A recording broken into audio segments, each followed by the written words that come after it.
Good morning students. Welcome back to online class video. Before that we studied about the random variables and probability distribution of random variable. Today we shall discuss about the binomial experiments and probability distribution of binomial experiments. So first of all, let us see what is binomial experiment. Binomial experiment is an experiment which gives only two outcomes, well-defined outcomes.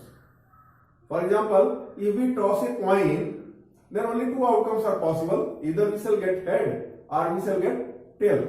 Then it is binomial experiment. But if we toss the number of coins, then we shall have the number of possible outcomes. So this cannot be considered binomial. So to make it binomial, we can consider the probability of success and failure. Two outcomes. For example, if a coin is tossed 50 times, then what is the probability of getting 10 heads, or what is the probability of getting 15 heads? So it will be a binomial experiment. Either there will be success or there will be failure. So probability distribution of binomial distribution, let us see. Suppose if any experiment is repeated n times, P is the probability of success, P is probability of success, and what is Q? Probability of failure. Probability of failure. Then we have studied only two outcomes are there in the binomial experiments. So sum of these probabilities will be equal to 1. Or what will be Q? Probability of failure will be 1 minus P. If experiment is repeated n times, if experiment is repeated n times,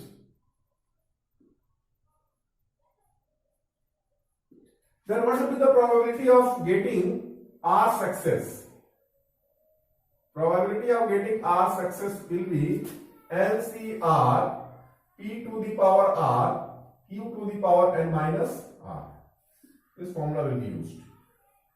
For example, if we are tossing a coin 50 times and we want to get the probability of getting exactly 10 heads, then what will be N? 50. What will be R? 10. What is the P? 1 by 2, probability of getting heads. And what is the Q? Probability of not getting head is also here 1 by 2. If you roll the die, then probability of getting number less than 3.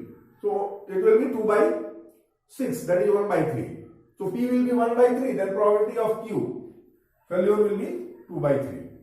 Because P plus Q will be always equal to 1. So if you have calculated value of P, then easily you can get the value of Q equal to 1 minus P. And to get the R, exactly R success, if it is given, this formula will be used. If at least R success it is given, at least R success,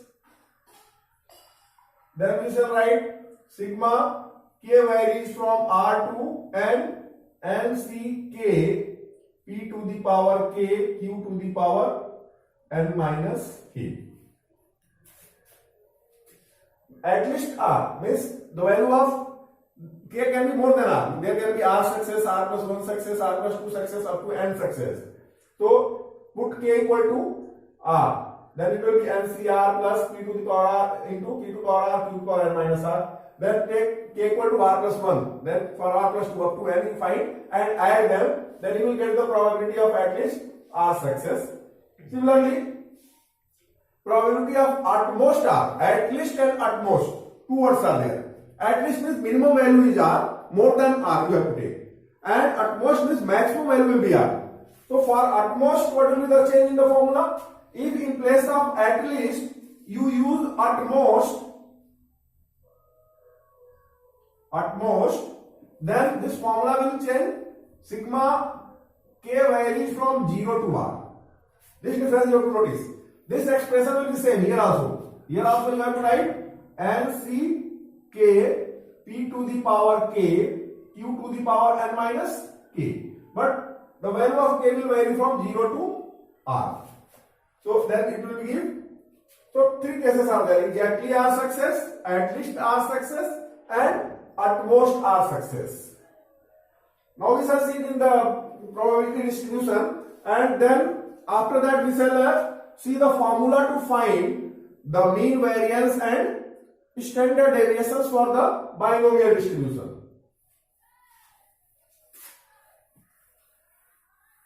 Suppose if a coin is tossed 3 times. If a coin is tossed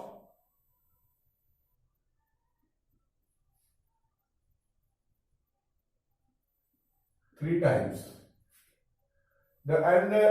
x is a random variable, probability of getting the number of heads, x, px, right now we studied 0, 1, 2 and 3 heads can be there can be 0 heads, no heads, there can be 1 head, there can be 2 heads and there can be 3 heads. So how to get this 0 heads? It will be 3 times we have tossed, so 3c0. What is p here? Probability of success 1 by 2, number of heads, q also will be 1 by 2. So we can write here 1 by 2 to the power r, that is 0, and this 1 by 2 to the power n minus r3. So if you solve, this value will come 1 by 8. Similarly here if you do 3c1, 1 by 2 to the power 1 and 1 by 2 to the power 2, then it will come 3 by 8. Here if you do 3c2, 1 by 2 to the power 2 and here 1 by 2 to the power 1, here also it comes 3 by 8. And here if you do 3c3, 1 by 2 to the power 3 and here 1 by 2 to the power 0. So in this value will come 1 by 8. So in this way we can obtain. Suppose we are given what is the probability of getting 1 head, then 3 by 8. Probability of getting 2 head will be 3 by 8 and probability of getting exactly 3 head is 1 by 8. Then what will be probability of getting at most 1 head?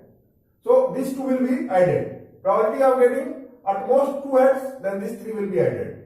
Probability of getting at least 2 heads, then last 2 will be added. 2 head and 3 head. At least 2 means the probability of getting 2 heads, then plus probability of getting 3 heads will be added. So in this way we can solve the problems based on this. Then how to find the mean and variance of this? Mean of this binomial distribution will be NP.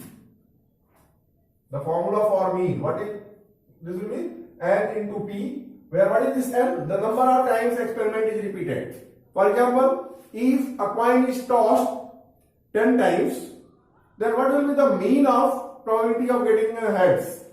So probability of getting head, P is the 1 by 2 and N is 10 because 10 times it is experiment is done. So its mean will be 10 into 1 by 2, 5. So to get the mean, you have to remember the formula NP. Similarly, what will be the variance? Variance will be nothing but NPQ. Sorry, NP into Q. What is P? Probability of success. Q is probability of failure. We know that P plus Q is equal to 1. So what will be Q? 1 minus P. This very easily we can obtain. So variance is represented by sigma square. So what will be the standard deviation? The standard deviation is under root NPQ. So in case of binomial experiment or in binomial distribution, these formulas are used to find mean, variance and standard deviation of given experiments. Then another important concept is here, how can we find out whether a coin is biased or a die is biased?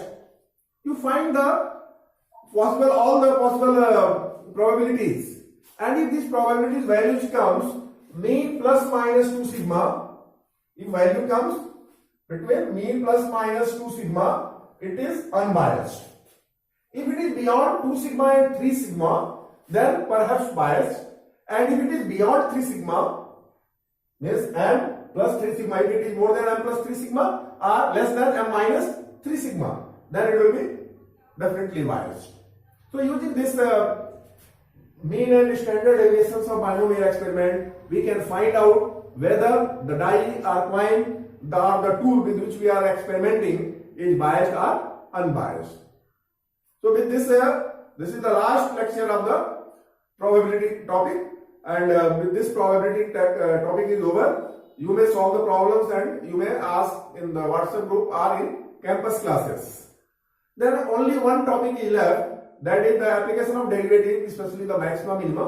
So in next video we shall complete the maxima minima, and in this way our math portion will be over. So we need only 1 or 2 more videos to complete our math portion. Thank you.